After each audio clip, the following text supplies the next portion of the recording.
부활하신 주님은 갈릴리로 다시 고기를 잡으러 간 베드로와 또 다른 제자들을 찾아가셨습니다. 이런 생각이 듭니다.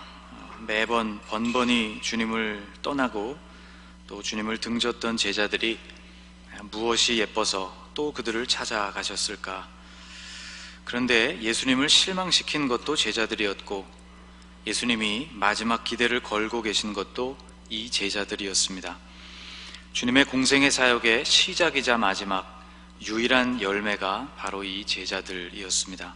주님은 무너진 제자들을 다시 일으켜 주셨고, 그들에게 성령을 부어주셔서 그동안의 모든 훈련과 가르침이 비로소 능력을 갖추고 그들을 통해서 온 세상이 복음화되도록 하시는 일을 완성해 가셨습니다. 오늘 본문에서 주님은 베드로와 또 다른 제자들을 찾아서 새벽녘에 갈릴리 호수로 가셨습니다. 이렇게 부족한 제자들을 위해서 주님은 그날 아침 식사를 친히 준비해 주셨습니다. 그리고 제자들에게 그 식사를 들게 한 후에 주님은 베드로에게 3번이나 물으셨습니다. 내가 나를 사랑하느냐 하는 질문이었습니다. 떨리는 마음으로 주님께 3번의 대답을 다 드린 베드로는 이날 아침 예수님께로부터 2번째로 소명을 받게 됩니다.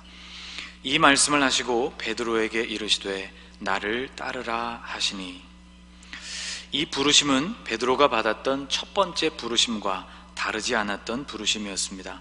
우선 첫 번째 부르심을 받던 날, 그날도 베드로는 갈릴리 호숫가에 서 있었습니다. 두 번째, 그 부르심의 내용도 동일했습니다. 바로 나를 따라오라 하는 말씀이었습니다. 마가복음 1장 17절에 예수님의 부름을 처음 받던 장면이 이렇게 기록되어 있습니다.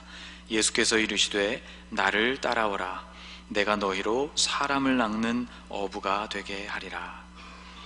예수님은 베드로에게 다시 한번 주님을 따르라고 말씀하셨습니다.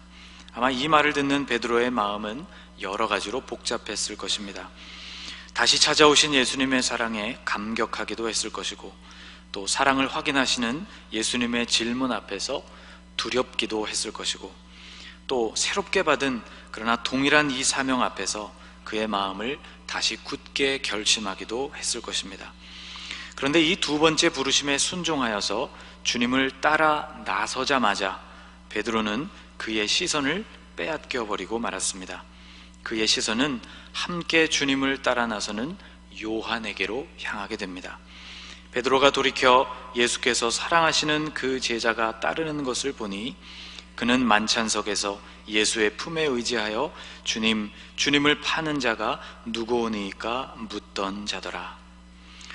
부르심을 받고 길을 나섰지만 요한을 보자마자 베드로의 마음에는 이런 생각이 스친 것입니다. 저 요한은 어떻게 될까? 방금 주님은 베드로가 어떤 죽음으로 하나님께 영광을 돌리게 될지를 말씀해 주셨습니다. 오늘 본문 18절과 19절이 이렇게 증언하고 있죠. 같이 읽어보겠습니다.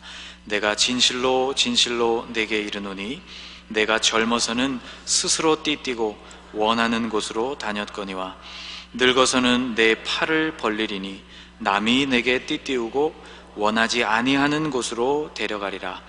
이 말씀을 하심은 베드로가 어떠한 죽음으로 하나님께 영광을 돌릴 것을 가리키심이러라.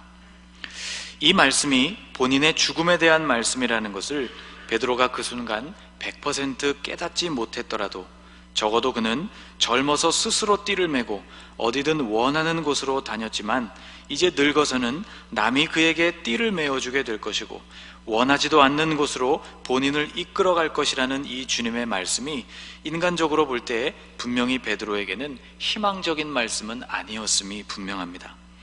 그래서 그는 함께 주님을 따르고 있었던 요한, 그는 그 결말이 어떻게 될 것인가 하는 것이 궁금해졌던 것이죠. 그래서 베드로는 예수님께 이렇게 물었습니다. 이에 베드로가 그를 보고 예수께 여짜오되 주님, 이 사람은 어떻게 되겠사옵나이까? 이 질문을 던진 베드로는 사실상 본전도 찾지를 못했습니다. 베드로는 다시 한 차례 전곡을 찌르는 주님의 말씀을 들어야 했기 때문이죠. 주님은 그에게 이렇게 말씀해 주셨습니다. 22절을 함께 읽어보겠습니다. 예수께서 이르시되 내가 올 때까지 그를 머물게 하고자 할지라도 내게 무슨 상관이냐? 너는 나를 따르라 하시더라. 내가 올 때까지 그를 머물게 하고자 할지라도 내게 무슨 상관이냐? 너는 나를 따르라. 주님은 당신이 오실 때까지 요한을 머물게, 즉 살아남게 할지라도 그것이 너에게는 무슨 상관이 있겠느냐고 말씀을 해주셨습니다. 내게 무슨 상관이냐라는 이 말은 헬라어 성경에서도 아주 짧게 표현되어 있습니다. 티 프로스 세라는 세 개의 단어로 이루어져 있습니다. 티라는 말은 무엇이냐라는 말이고, 프로스는 누구누구에게 라는 뜻이고, 세는 너라는 의미입니다. 그러니까 이 말을 직역하면 그것이 너에게 무엇이냐라는 뜻이 되는 것이죠. 그것은 너에게는 아무 의미도 없는 일이다. 요한이 어떻게 될지는 내가 신경 쓸 일이 아니다 라는 의미가 되는 것입니다. 그리고 주님은 뒤이어서 이런 말씀을 덧붙이셨습니다. 너는 나를 따르라. 여기서 강조점은 너는에 있습니다. 나를 따르라는 말씀은 이미 19절에서 한 번 베드로에게 들려주셨던 말씀이죠. 이 말씀을 하시고 베드로에게 이르시되 나를 따르라 하시니. 그런데 22절에서 이번에는 여기에 너는 이라는 말을 덧붙이셨습니다. 원문에도 너, 수라는 말이 강조되어 있습니다. 주님은 22절 말씀에서 너, 곧 베드로를 강조하고 계십니다. 이런 의미입니다. 요한이 어찌 되든지 너 베드로와는 아무런 상관이 없지 않느냐. 너 베드로는 나를 따르면 그만이다. 이제 내가 신경 쓸 일은 나를 따르는 일이다. 다른 곳으로 한눈 팔 것이 없다. 너는 너 자신의 부르심에 집중해라 라는 말씀인 셈입니다. 베드로가 두 번째로 소명을 받은 그 중요한 자리에서 또 한 번 이렇게 금세 흔들리고 말았던 이유는 서두에서 말씀드린 것처럼 그의 시선을 빼앗겨 버렸기 때문입니다. 여러분, 20절 말씀을 다시 보겠습니다. 베드로가 돌이켜 예수께서 사랑하시는 그 제자가 따르는 것을 보니 라고 20절이 시작하고 있습니다.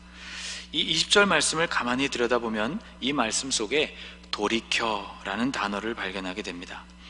여기 나오는 돌이켜라는 말은 헬라어 에피스트레포라는 말입니다. 아무데로나 돌이키는 것이 아니라 이 단어 안에는 돌이키는 방향이 분명하게 정해져 있음을 알게 됩니다. 에피라는 말은 어떠어떠한 방향으로 또는 누구누구에게로 라는 뜻을 가진 말입니다. 스트레포라는 말은 돌아서다 라는 뜻이죠. 즉 현재까지 진행하던 방향을 온전히 바꾸어서 그곳과는 전혀 다른 곳, 전혀 다른 사람을 향한다는 의미가 바로 이 돌이켜라는 말에 들어있는 것입니다.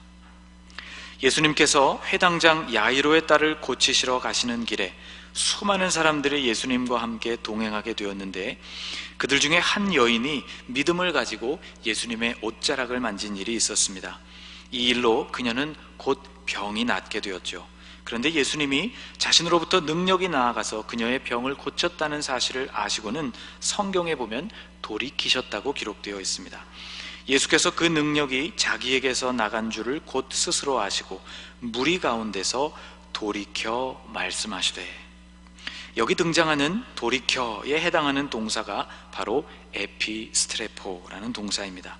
주님은 가시던 길, 회당장 야이로의 딸을 고치시러 가시던 그 방향을, 그 길을 멈추시고 가시던 그 방향이 아닌 여인을 되돌아보시기 위해서 반대 방향으로 돌이키셨다는 의미를 강조하고 있는 그런 단어인 것이죠.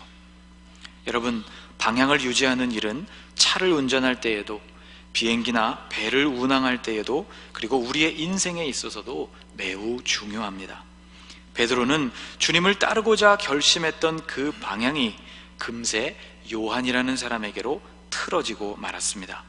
주님은 그것을 다시 바로 잡으라고 베드로에게 말씀하고 계신 것이죠. 베드로의 생애에서 이런 경험은 종종 있었습니다. 풍랑 때문에 힘들어하는 제자들에게로 한 번은 주님께서 무리를 걸어서 오신 적이 있었습니다. 베드로는 그 주님께 부탁을 드려서 자신도 무리를 걷게 해달라고 했죠. 그리고 주님이 오라 하는 명령을 듣고 물 위를 걷기 시작했습니다. 그런데 이 베드로의 눈에 문득 거센 바람이 일으키는 물결이 보이게 되었고 그는 곧장 물에 빠지고 말았습니다. 오라 하시니 베드로가 배에서 내려 물 위로 걸어서 예수께로 가되 바람을 보고 무서워 빠져가는지라.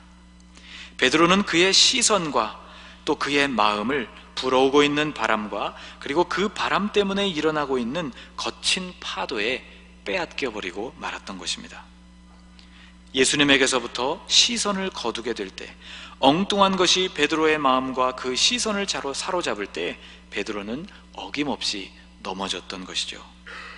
여러분, 나와는 직접 상관이 없는 그 일에 우리 역시도 마음을 빼앗기는 일이 자주 있습니다. 나와 직접 상관이 없는 일이라는 말을 여러분 오해하지 마십시오. 나와 상관이 없는 일에는 어떤 관심도 기울이지 않는 그런 독선적이고 이기적인 사람이 되라는 그런 의미가 아닙니다. 상관이 없지만 기도해야 하는 그런 문제를 말씀드리는 것이 아닙니다. 우리의 시선과 관심을 진실로 끊어버려야 하는 그런 일들을 말씀드리는 것입니다. 세상에는 그런 일들이 참 많습니다. 일부러 세상은 우리의 시선과 관심을 빼앗기 위해서 혈안이 되어 있습니다. 연예계 소식에 관심이 많은 분들이 있습니다. 누군가가 또 누구와 교제를 한다, 헤어졌다, 결혼을 한다, 이혼을 한다 하는 소식, 이런 분들에게 그것을 물어보면 깨알같은 정보가 쏟아져 나오죠. 놓치고만 일일 드라마가 어떻게 전개되었는지를 물으면 척척 이야기가 나오는 분들이 있습니다. 새로 나온 어떤 브랜드의 제품에 대해 물어보아도 굉장한 정보를 갖고 있어서 그것을 줄줄 술술 이야기해 주시는 분들이 있습니다. 여러분, 이외에 그 어떤 것들이 우리의 시선을 돌이키게 하고 있다면 우리는 우리 자신을 잘 돌아보아야 할 것입니다. 충동구매라는 말이 있습니다. 여러분이 이 말을 잘 알고 계시겠지만 사전에서 한번 이 단어의 의미를 찾아보았습니다. 이렇게 설명을 하고 있더군요. 물건 따위를 살 필요나 의사가 없이 물건을 구경하거나 광고를 보다가 갑자기 사고 싶어져 사는 행위. 여기서 중요한 것은 굳이 살 필요가 없었다는 점과 그리고 그것을 살 의사도 없었다는 점입니다. 필요도 없었고 꼭 사야겠다는 의지도 없었지만 그저 사고 싶은 마음이 갑자기 마음을 사로잡아서 구입하게 되는 것, 무엇에 홀린 듯이 구입했다는 것이 아마 맞는 표현일 것입니다. 이것이 바로 충동 구매이죠. 대개 이렇게 구입한 물건들은 안 그래도 좁은 집안의 한쪽 구석을 당당히 차지하고는 매일 먼지만 쌓여가기 십상입니다. 애물단지가 되어버린 그런 물건들이 아마 여러분 집에 하나쯤은 있을 것이라고 생각이 됩니다. 이런 후회를 하지 않기 위해서 제 나름대로 생각해낸 방법이 하나 있습니다. 사고 싶은 물건이 생기면 일단 온라인 장바구니에 담아두고는 하룻밤을 지내는 것입니다. 결제 버튼을 당장 누르고 싶은 마음이 굴뚝 같지만 일단 하룻밤을 지내고 그리고 그 다음 날이 되면 그것이 나에게 정말 필요한 것인지 그리고 지금 당장 필요한 것인지가 더 분명해지고 선명해집니다. 여러분, 그리스도의 제자는 그 어떤 것도 우리의 시선을 가로채 가지 못하도록, 그 어떤 것도 우리의 마음을 빼앗아 가지 못하도록 지켜야만 하는 의무가 있습니다. 예수님께서는 마태복음에서 이런 말씀을 들려주셨습니다. 밭에 있는 자는 겉옷을 가지러 뒤로 돌이키지 말지어다. 이 말씀은 끝까지 우리의 마음과 시선을 지키라는 말씀입니다. 이 말씀은 마지막 심판과 환난의 때가 닥칠 때에 관해서 들려주신 말씀입니다. 주님은 그때가 닥치면 겉옷을 가지러 돌이키지 말라고 말씀하셨습니다. 일반적인 유대인들에게 겉옷은 제산 목록 1호와 맞먹는 아주 중요한 물건이었습니다. 한밤의 추위를 견디게 해주는 이 겉옷은 저당물로 잡힐 만큼 가치가 있는 물건이었습니다. 그러므로 난리를 만날 때 가장 먼저 챙겨야 하는 제산 목록 1호였던 셈이죠. 그런데 주님은 재림과 심판이 임박했는데도 불구하고 그런 세상적인 재산으로 우리의 시선이 먼저 향하는 일을 경고하고 계신 것입니다.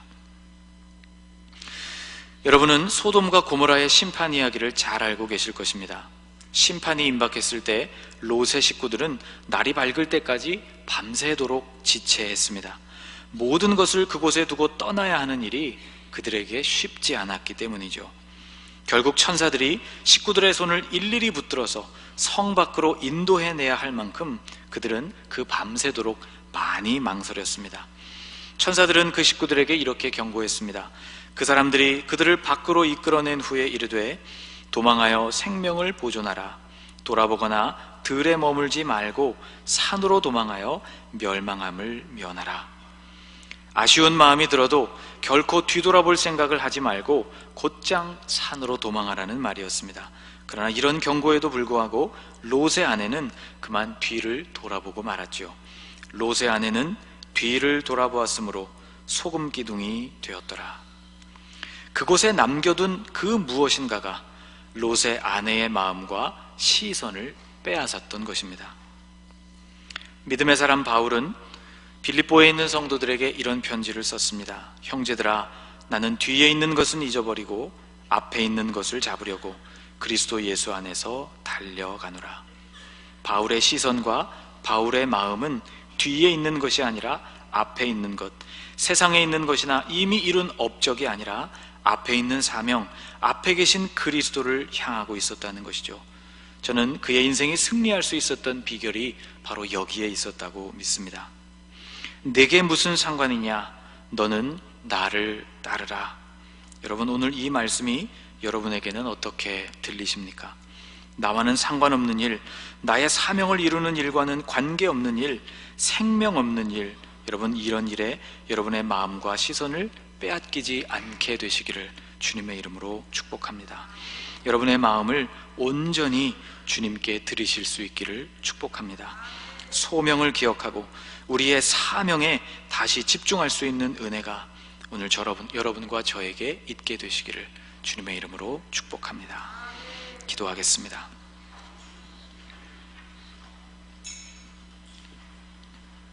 예수님, 주님께로부터 두 번째 부르심을 받았지만 또다시 시선을 빼앗기고만 베드로의 모습이 어쩌면 오늘 우리의 모습과 그리도 똑같은지 모르겠습니다. 살기 위해서 이리저리로 뛰어다니다 보면 나를 부르신 소명과 또 내가 감당해야 할 사명으로부터 우리의 삶은 이미 멀리 떨어져 버린 것을 느낄 때가 많습니다. 내게 무슨 상관이냐? 너는 나를 따르라. 주님의 이 말씀이 우리의 심령에도 들리게 하옵소서. 주님의 부르심을 이루어드리기 위해서 주님을 따르는 일과는 상관없는 일들을 온전히 버리게 하시고 우리의 시선을 주님께 드리고 우리의 마음도 주님께 드려서 주님만 따라가는 제자들이 되게 하여 주옵소서. 예수님의 이름으로 기도하옵나이다. 아멘.